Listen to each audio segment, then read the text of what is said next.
Hey there, YouTubers. This is Josie Barra, and today I have the GPB 06F Super Custom Zaku F200 from the Gunpla Builders Beginning G miniseries. This was the first customized mobile suit that I saw on that show. They went to, the group of kids, they went to a Gundam store, and there was somebody in there, and they challenged him to a fight, and he ended up using this thing. The pilot was a little crazy, but it ended up showing them that they really could put a lot more effort into building their models. Unfortunately, this one did start to fall apart in the middle of their battle because the person made it improperly and he used some bad putty on it or something like that in the chest area and around the bonus areas like there. And we're going to go ahead and start off the review with just looking at the box art. See this really big pink halberd type weapon. I really like this weapon. High grade symbol down there. The name. Nice action shot of the picture in anime form. Just some poses there. A little picture of the pilot. Series thing. The unpainted build. And over here, just a few more good poses. Probably a story about the thing. Can't read Japanese. Another few more pictures there. And the price tag. 2,200 yen. Now, we'll go ahead and look at the manual.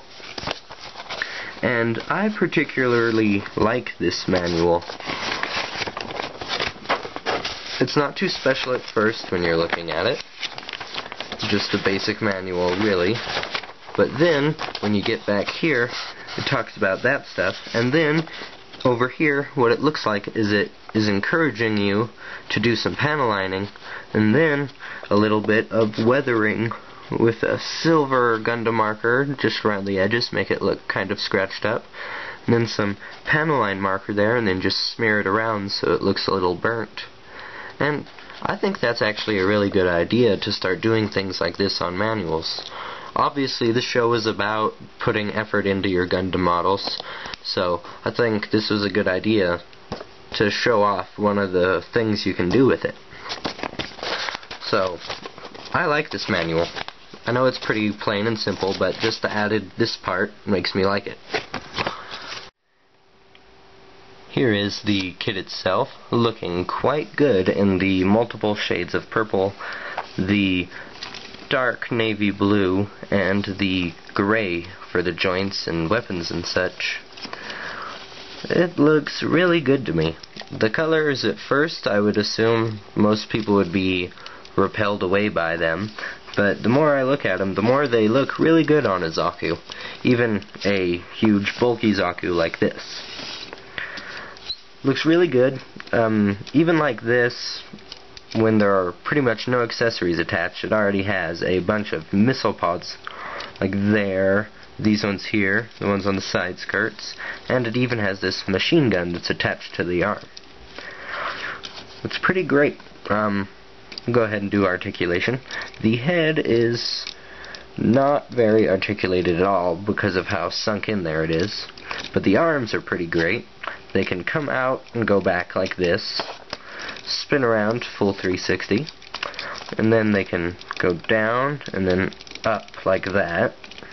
The shoulder doesn't do a whole lot because of this part here that's in the way that doesn't really articulate at all. But if you get it in the right position, the arm can go up about that high, or maybe about that high. Just a little bit more. There's a little rotation here. Bends that much at the elbow, and then the wrist is on a ball joint. The other arm is actually a little different, so we'll go ahead and do that. The arm can go up a little higher. This part here is on a ball joint, so it can actually do all sorts of stuff. It's basically the same as what the Zaku shield would be, except it's just a missile pod now. Other than that, everything else on that arm is the same. Oops. The waist has some interesting articulation. Towards the front, there is a ball joint instead of in the middle, so it can do a little bit of leaning forward, just a little. some side-to-side motion, a little bit of tilting. Can't do a whole lot because these pipings here, connecting it to the back. These skirts cannot do much, but they're still pretty articulated. They go out about that far, and then these front parts are actually attached to the side skirts. So you pull them out a little, and then they can flap like that, allowing the legs to go up that high, spin this much, bend, double jointed at the knee. This part, I thought it might move, but it doesn't. And then there's the foot, which is very greatly articulated actually. Whole bunch of kicking forward there, some side to side, and a little swivel. Not a lot because these big Zaku skirts on the feet are in the way. And now we'll go ahead and look at the backpack. The back skirt doesn't articulate, but these little arms can go up about that far. They can spin around all they want. And then the wrists here can go in that much, and then these parts can spin. These thrusters are on ball joints, and these ones do not move at all.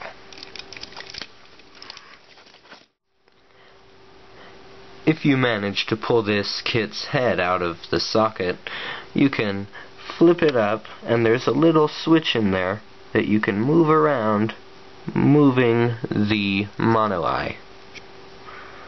A nice little feature, a little hard to access sometimes, but really I just like to keep it in the middle.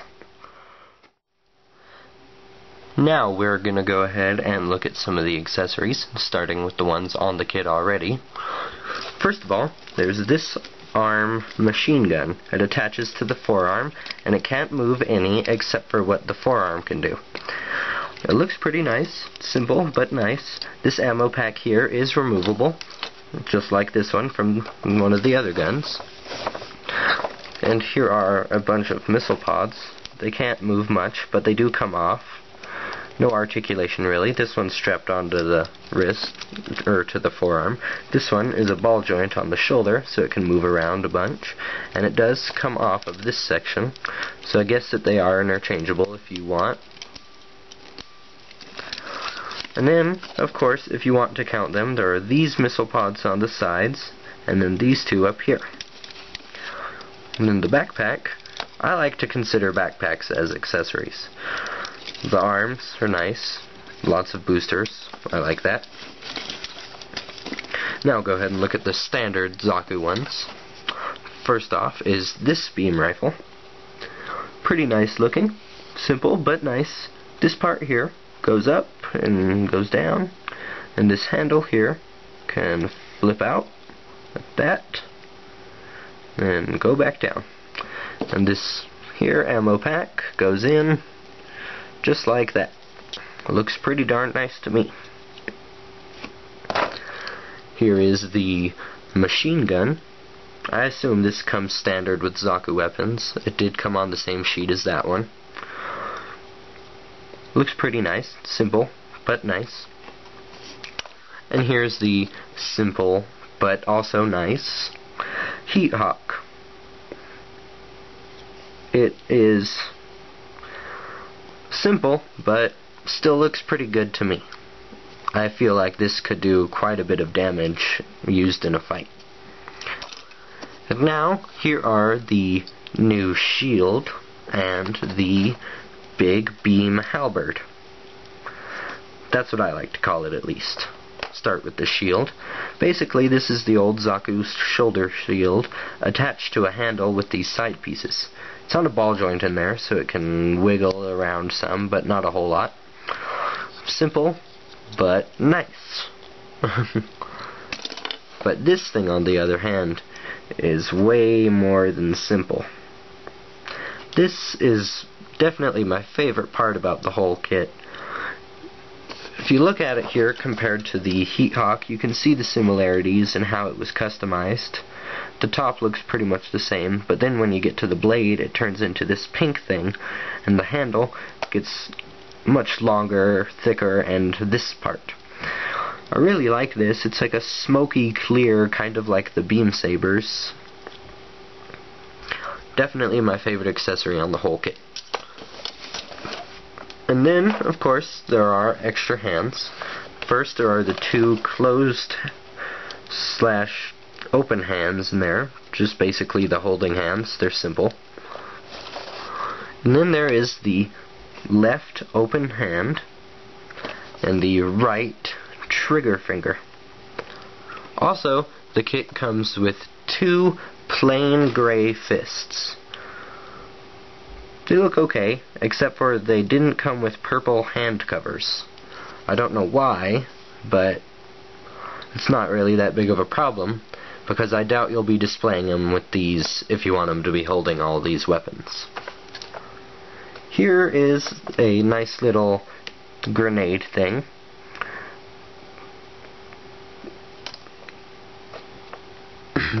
And now we can look at some of the spare parts that come with the kit. First of all are the multiple heads. Right now I have the one with the commander horn on, but there's also this one, the completely normal Zaku head, and this one, which is pretty much the same except for those three little panels there.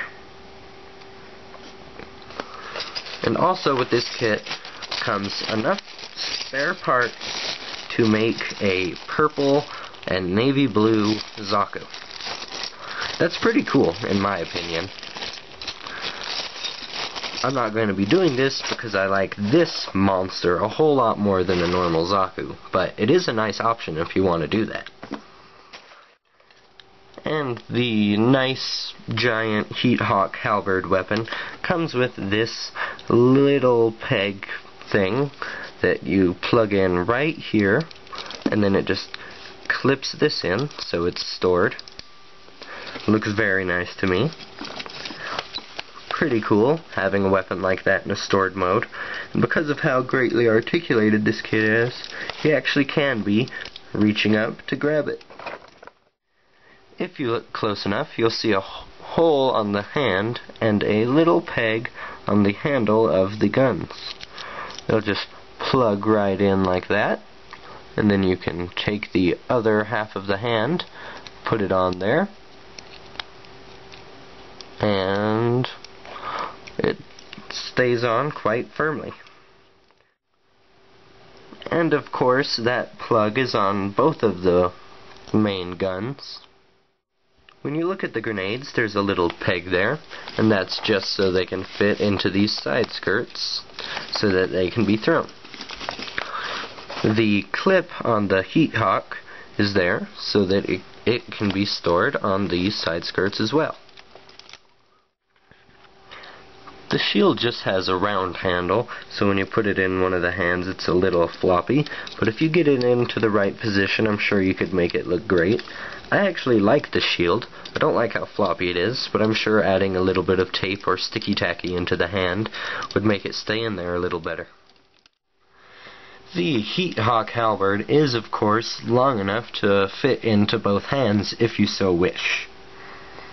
I personally think it looks pretty great this way. This might actually end up being how I display this model. I highly recommend this kit for any Gundam modeler. It's a great build, had lots of fine details, looks very good, comes with a lot of accessories, some interesting color scheme, but it ends up working out pretty good. Also, if you're a lover of the Zaku, this is definitely a kit you'd want to pick up. If you haven't already gotten it, I definitely suggest you do. And if you are thinking about getting a Zaku, and you don't really want the green or the red color scheme, this is the one I would go for. I wouldn't even go for the real grade. I would get this Zaku. This kit gets a double thumbs up for me. I think it is great, and I think any modeler should have it.